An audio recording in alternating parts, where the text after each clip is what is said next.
And we're back one final time here on Capital Tonight. Well, most people saw Andrew Cuomo's win in November as something of a foregone conclusion, but that did not stop his fiery opponent from going after him with gusto. Carl Palladino's candid, sometimes crass turns of phrase, captivated New Yorkers and convinced a great many of them to support his candidacy for governor in the GOP primary. My next guest was in many ways the architect of Palladino's campaign, in addition to being an active member of the Tea Party movement and a self-professed uber-conservative. Michael Caputo served as Carl Palladino's campaign manager. He was not shy about hurling criticisms at Cuomo, and now he's changed his tune a bit. Earlier this week, he sent an email out encouraging Palladino's disciples to support the Democratic governor's agenda, if not the governor himself in a personal way. Michael, thank you very much for your time.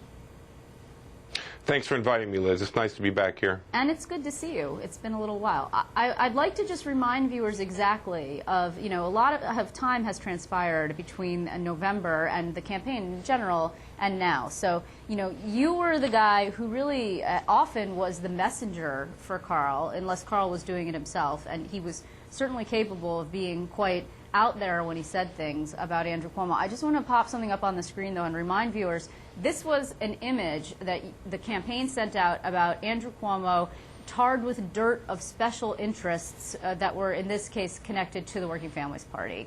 And you basically said your premise was that he couldn't clean up Albany because he was too much a part of it, correct? Well, I mean, in that PDF, we were talking about ethics reform, and what I'm coming across to support now is Governor Cuomo's fiscal policy. I think that there's a lot more to be done and a lot more examination of his go-forward record on ethics reform, but that, obviously is not on the table right now. Okay, so talk to me exactly what it is for you about Andrew Cuomo's fiscal agenda that has made you basically support him to the point that you're actually tapping your own considerable email list. I mean, you have thousands of emails of not only reporters but also of Tea Party activists who are now receiving your missives to get on board even if they don't like the guy. It's true. I mean, I want to correct one thing. I'm not a member of the Tea Party movement. I'm a supporter of the Tea Party movement, and I've worked with them since the very beginning. In February of 2000, and I believe it was 2009, when the Tea Party began. I believe that most folks in the Tea Party would much rather that professional political operatives keep a safe distance, and I've tried to do that. However, I do have a lot of friends in the Tea Party, and I've worked very closely with them in Florida, in Nevada, and now in New York State, and I think it's up to conservatives to stand up and back what is turning out to be some fairly conservative fiscal reform that's being proposed by Governor Cuomo.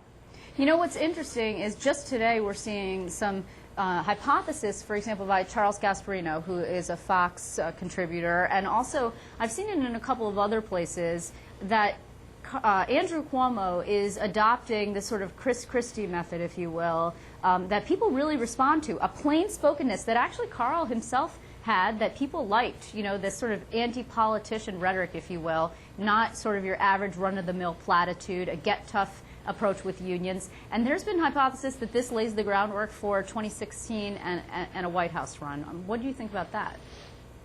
Well, I think that's quite possible, and if it takes an aspiration to the White House for a governor of New York to fix this state, I'm willing to back conservative policy initiatives, and I think folks in the grassroots Tea Party movement in New York State should do the same. I believe that many of us who grew up in New York, who remember Mario Cuomo and the initiatives that he put into place that have ended up bankrupting the state, we found it initially very difficult to think that Mario's son would come in and do what's necessary to reform this state. And ever since he raised his hand and took his other hand off the Bible, I've been hearing Carl Palladino's campaign platform with a Queen's accent. It's really, in a lot of ways, Carl Palladino light, and to the governor's credit, he was talking about these kinds of reforms during the campaign as well.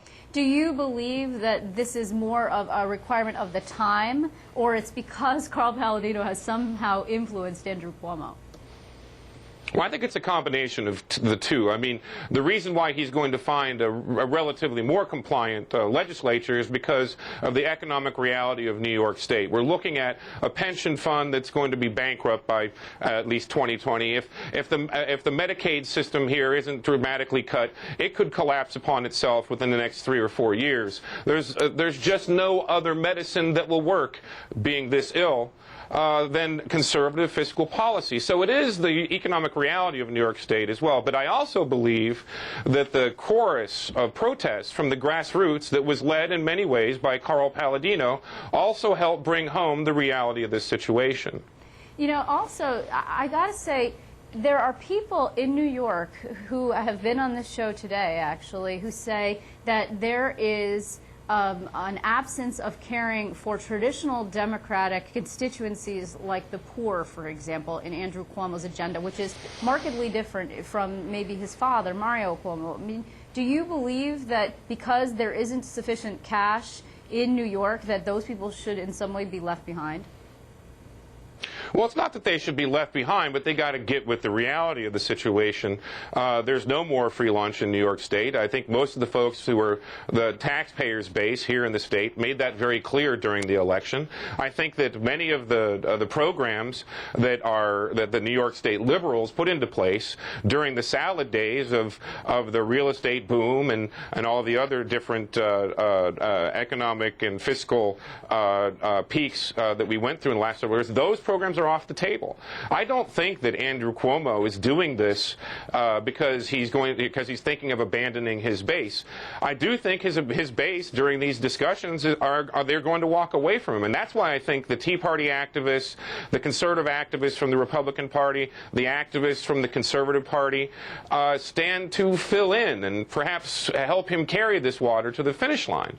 And then I believe, because he is a Democrat and he does have aspirations certainly for re-election and perhaps for president, that he'll find a way to win his traditional liberal base back. Yeah, that's a tough road to hoe, though. I mean, we have seen this happen also in 1994 when George Pataki was elected after, of course, he ousted Mario Cuomo, and he was very fiscally conservative. He said he was going to bring back the death penalty, and he did. In the very beginning, you know, he was very fiscally conservative, and then in order to get re-elected in a Democrat-dominated state, he had to move to the center, and in some people's minds, he became too moderate. I mean, for Andrew Cuomo, it's not exactly the same thing, because you don't think that the Democrats will have somewhere else to go. Do you envision he'd be primaried from the left?